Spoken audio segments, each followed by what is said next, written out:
In this part of the video, we shall understand about strings, how we can declare and initiate a string in C language, or how we can input values in string using scanf function, fgets function, and what are the methods which are used to initiate a string.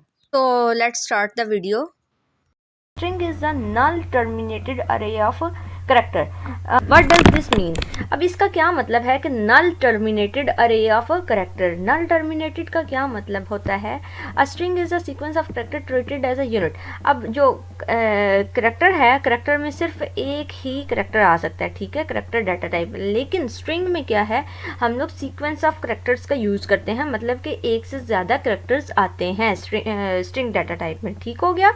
अब बात कर लेते हैं कि यहाँ पे important बात ये है कि null terminated array of character है, ठीक है. ये हमें बता, नल टर्मिनेटेड का क्या मतलब है? नल करेक्टर हम लोग एंड पे, स्ट्रिंग के एंड पे जो भी हमने लिस्ट ऑफ करेक्टर्स लिए हैं उसके एंड पे एक नल करेक्टर इनपुट कर देते हैं. नल करेक्टर बेसिकली हम लोग आरसी कोड में 0 से रिप्रेजेंट करते हैं.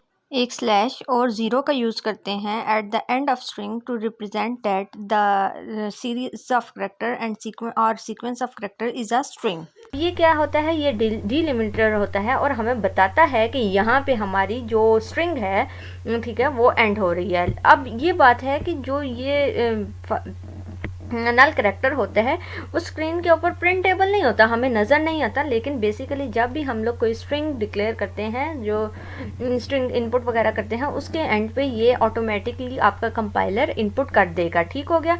अब स्ट्रिंग्स की एग्जांपल्स दी जा रही हैं कि ये सारी जो डबल कोटेशन के अंदर जो लिखा जाता है वो बेसिकली हमें रिप्रेजेंट करता है कि डेट इज़ अ स्ट्रिंग. ठीक है.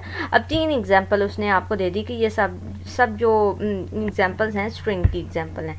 अब इसमें कुछ अल्फ़ाबेटिक करेक्टर्स भी आ जाएंगे, ठीक है, और स्पेशल करेक्टर्स भी आ जाएंगे. कोई रिस्ट्रिक्शन नहीं है कि आपने सिर्फ नंबर्स ही डालने हैं, कोई रिस्ट्रिक्शन नहीं है आपने कि स्पेशल करेक्टर्स नहीं डालने, कोई ये ऐसी रिस्ट्रिक्शन नहीं है कि यहाँ पे सिर्फ अल्फ़ाबेट्स ही आ सकते हैं. आप किसी भी तरह की वैल्यूज़ को यूज़ कर सकते हैं स्ट्रिंग बनाने के लिए. ठीक हो गया. नेक्स्ट बात कर लेते हैं कि कौन सी, यहाँ पे आपको बता रहा है कि ये जो फर्स्ट वाली रो है बेसिकली जॉन जहाँ पे लिखा हुआ है, ये एक स्ट्रिंग नहीं है क्योंकि इसके अंदर हम लोगों ने इसको नल टर्मिनेटेड नहीं किया. ठीक है. इसके एंड पे जो नल टर्मिनेटर था उसको नहीं इनपुट किया, इसलिए ये हमारे पास स्ट्रिंग नहीं है, हम लोग इसको स्ट्रिंग नहीं कहेंगे. ठीक है. और जो दूसरा है, दूसरे में क्या है कि आपने जॉन और उसके बाद में नल टर्मिनेटर लगा के उसको नल टर्मिनेटेड किया हुआ है. ठीक है. तो इसलिए इस वजह से ये एक स्ट्रिंग है. तो बात कर लेते हैं कि हम लोग डिक्लेयर कैसे करते हैं और इनिशियलाइज कैसे करते हैं अपनी स्ट्रिंग को. व्हेन डिक्लेयरिंग एन अरे that will hold a string. ठीक है. जब भी आपने डिक्लेयर करनी है अरे को, ठीक है, we must be careful about the careful to make it large enough to hold the string including the null character.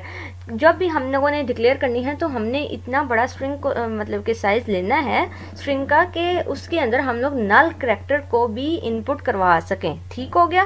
For example मैं लास्ट वाली एग्जाम्पल पर वापस जाती हूँ. तो मैंने अगर मुझे पता है कि नेम के अंदर यूज़र एंटर करेगा 4 करेक्टर्स. ठीक है.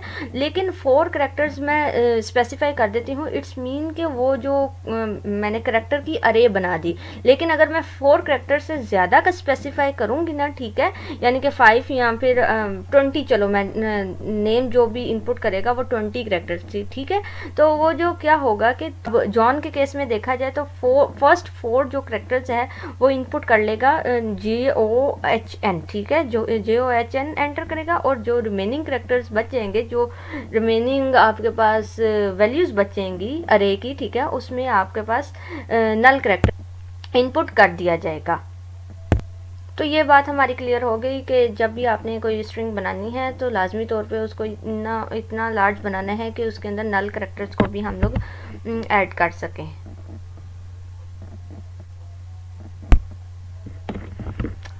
तो नेक्स्ट बात कर लेते हैं हम इनिशियलाइज कैसे करते हैं स्ट्रिंग को. ठीक है. अब यहाँ पे वो बता रहा है कि बहुत सारे ऐसे मेथड्स हैं जिसमें हम लोग स्ट्रिंग को इनिशियलाइज करा सकते हैं. ठीक है. पहला मेथड तो ये है कि करेक्टर, ठीक है, आपने कोई नेम दिया, ठीक है, और उसको स्ट्रिंग में कन्वर्ट कर दिया। जब भी आप लोग करेक्टर डाटा टाइप के आगे वेरिएबल, जो भी वेरिएबल का नाम लिख के उसके बाद अगर आप लोग ये स्क्वायर ब्रैकेट्स लगा दोगे और उसमें साइज स्पेसिफाई कर दोगे, इट्स मीन कि वो आपके पास एक स्ट्रिंग बन जाएगी। ठीक हो गया। तो उसमें फिर मैंने क्या किया, कर्ली ब्रैकेट्स के थ्रू इनिशियलाइजेशन करवा दी। ठीक हो गया। फर्स्ट पे जो होगा वो फर्स्ट नंबर पे चला जाएगा, ठीक है, 0th इंडेक्स पे चला जाएगा, इस तरह से सो ऑन। और लास्ट में मैंने ये नल टर्मिनेटर जरूर एंटर करना है, ठीक है, ताकि ये मुझे पता चल जाएगा स्ट्रिंग। अब नेक्स्ट बात कर लेते हैं करेक्टर नेम। ठीक है, अगर नेम की इस तरह से मैं तीन तरीके बेसिकली यहाँ इस स्लाइड के अंदर बता रहा है कि तीन तरीक़ों से मैं स्ट्रिंग को इनिशियलाइज करवा सकती हूँ। स्ट्रिंग के अंदर स्टार्टिंग वैल्यूज़ इनपुट कर सकती हूँ। तो इस तरह से भी मैं कर सकती हूँ कि 1 बाय 1 उसके इंडेक्स की बेस के ऊपर वैल्यूज़ को इनिशियलाइज करवा रही हूँ। 0th इंडेक्स पे जे जा रहा है, फर्स्ट इंडेक्स पे ओ जा रहा है, 2 इंडेक्स पे इस तरह से सो ऑन सब इंडेक्स के ऊपर। लास्ट हमारे पास मेथड है वो है करेक्टर, और कोई हम लोगों ने लिया पॉइंटर ले लिया, ठीक है, पॉइंटर वेरिएबल, उसके अंदर भी हम लोग स्ट्रिंग को इनिशियलाइज और डिक्लेयर करवा सकते हैं। अब बात कर लेते हैं कि हम लोग यूज़र से कैसे इनपुट लेंगे स्ट्रिंग को। ठीक है, अब यहाँ पे आपने नोट किया होगा कि हो गया, जब भी आपने स्ट्रिंग को इनपुट लेना है तो एंड साइन यूज़ नहीं करना, अदरवाइज़ बाकी जो हम लोग चीज़ें इनपुट लेते हैं वहाँ पे हम लोग एंड का साइन यूज़ करते हैं। तो इसमें हो क्या रहा है कि 20 करैक्टर्स की मैंने एक स्ट्रिंग बनाई, ठीक है, जो कि नेम जिसका नाम नेम है, ठीक है, और उसको मैंने डिक्लेयर किस में कर दिया, करैक्टर टाइप में। ठीक हो गया। अब इसमें क्या है कि ये तब तक रीड करता रहेगा वैल्यूज़ को जब तक कोई वाइट स्पेस नहीं एंटर कर दी जाती, और जैसे ही वाइट स्पेस एंटर की जाएगी तो वो क्या करेगा, वहाँ पे वो स्ट्रिंग को टर्मिनेट कर देगा और वहाँ पे नल टर्मिनेटर ऐड कर देगा। ठीक हो गया। इसी तरह से दो स्ट्रिंग्स को भी हम लोग डिक्लेयर करवा सकते हैं। अब यहाँ लास्ट में यही बता रहा है कि हम लोग एड टर्मिनेटर का एंड साइन का यूज़ नहीं करते, क्योंकि जो हमारे पास अरे बिगन होती है, ठीक है, वो ऑलरेडी पहले एलिमेंट को स्पेसिफाई कर रही होती है। ठीक हो गया।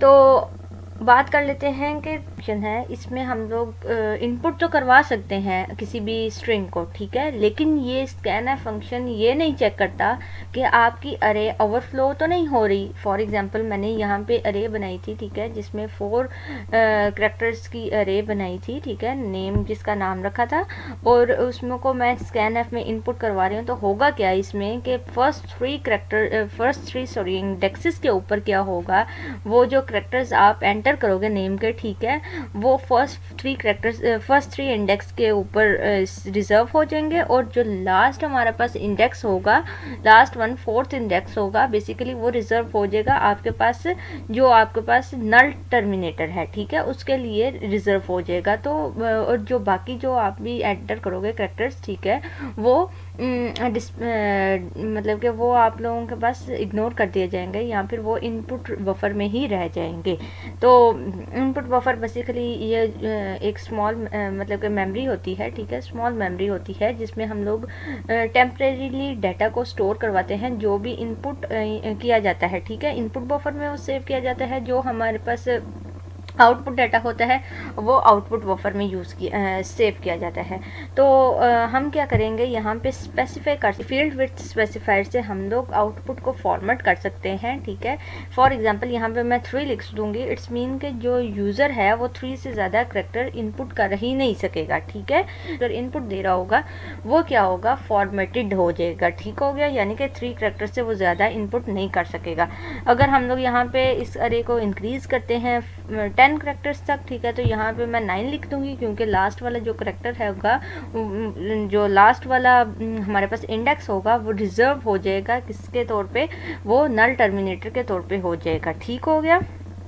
अब यहाँ पे उसने प्रॉब्लम भी बता दिया और उसका सॉल्यूशन भी बता दिया कि हम लोग यहाँ पे फील्ड विद स्पेसिफायर यूज़ करके इस प्रॉब्लम को सॉर्ट आउट कर सकते हैं। अब नेक्स्ट बात कर लेते हैं कि हम लोग एक और फंक्शन है जो कि fgets का फंक्शन यूज़ करके भी हम लोग यूज़र से स्ट्रिंग को इनपुट ले सकते हैं।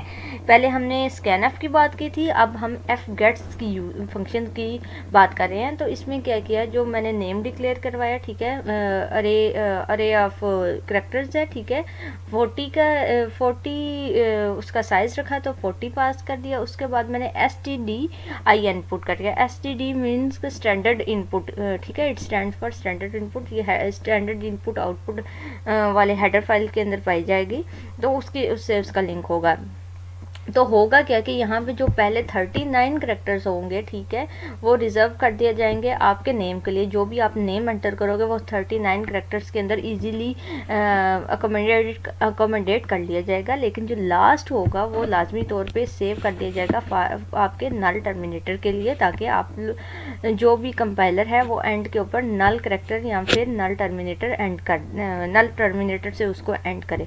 ठीक हो गया, यहाँ पे बात क्लियर होगी। उसके बाद बात कर लेते हैं कि जो fgets है और fscanf जो है ना, इसमें होता है कि ये लीव कर देता है करेक्टर्स को इनपुट बफर में, क्योंकि जितनी इसके अंदर स्पेस होगी वो उतनी ही अकोमोडेट किया रहेगा। एक तो हमने ये सोल्यूशन दिया कि हम लोग फील्ड विड्थ से हम लोग इसको प्रॉब्लम को सॉल्व कर सकते हैं, लेकिन इसके बगैर मतलब कि कोई भी ये जो बिल्ट इन फंक्शन नहीं देता कि हम लोग इसको इस तरह से अरेंज कर सकें कि ये इतने ही करेक्टर इसके अंदर ऐड हो सकें। तो होगा क्या कि इसमें जो fgets फंक्शन है और fscanf फंक्शन को हम रेकमेंड नहीं करते during for initialisation of string.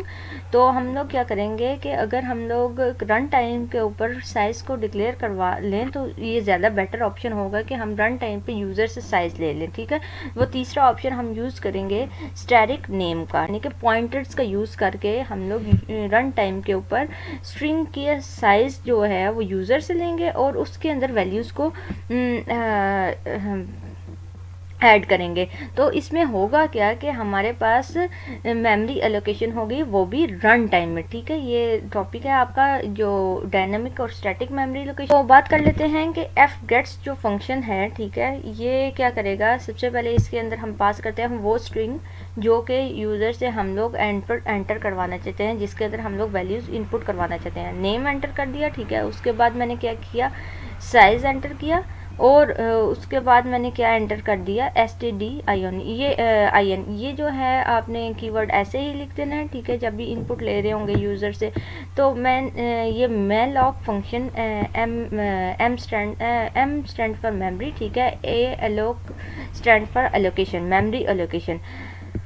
ये फंक्शन को हम लोग यूज़ करके क्या करेंगे, साइज़ जो है रन टाइम पे यूज़र से इनपुट करेंगे, स्ट्रिंग का साइज़ बेसिकली, ठीक है। तो वो यूज़र से इनपुट कर सकते हैं fgets फंक्शन से, और प्रिंट एफ से मैं क्या करूँगी, वो ही स्ट्रिंग स्क्रीन के ऊपर प्रिंट करवा सकती हूँ।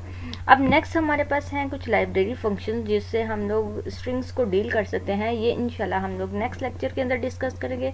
टिल देन टेक केयर, अल्लाह हाफिज़।